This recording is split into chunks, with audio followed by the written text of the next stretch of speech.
கட்சியினுடைய மாவட்ட செயலாளர் பேரன்பிற்குரிய தோழர் கஜேந்திரன் அவர்களே, திராவிட முன்னேற்ற கழகத்தின் சார்பில் பங்கு பெற்று உரையாற்றிய ஒன்றிய செயலாளர் சகோதரர் ஆனந்தகுமார் அவர்களே,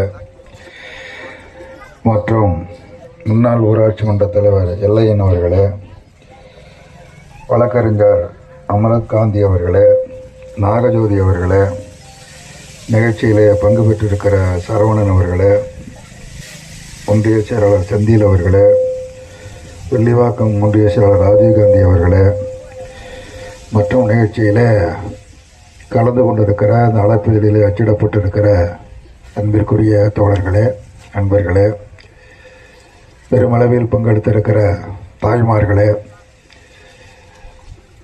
ஓர் முக்கிய பிரமுகர்களே, நண்பர்களே, உங்கள் எல்லோருக்கும் முதலில் பொங்கல் நல்வாழ்த்துக்களை தமிழ் மாநில விவசாய தொழிலாளர் சங்கத்தின் சார்பில் தெரிவிப்பதில் மிகுந்த மகிழ்ச்சி அடைகின்றேன். பொங்கல் விழா குறித்து பல்வேறு பலவிதமான கருத்துக்களை கூறுகிற நிலையில்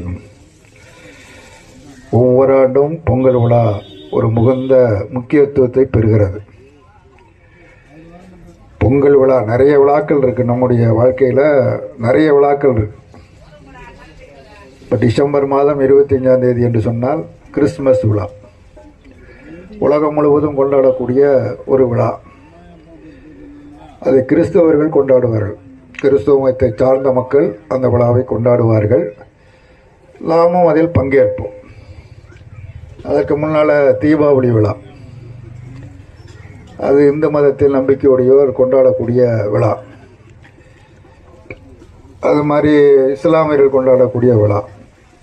மதம் சார்ந்த விழாக்கள் நடைபெறுகிறது. பொங்கல் விழா என்பது மதங்களை கடந்த ஒரு மகத்தான விழா, ஜாதிகளை கடந்த ஒரு மகத்தான விழா, இயற்கைக்கு நன்றி தெரிவிக்கக்கூடிய விழா, உழைப்புக்கு மரியாதை செலுத்தக்கூடிய விழா.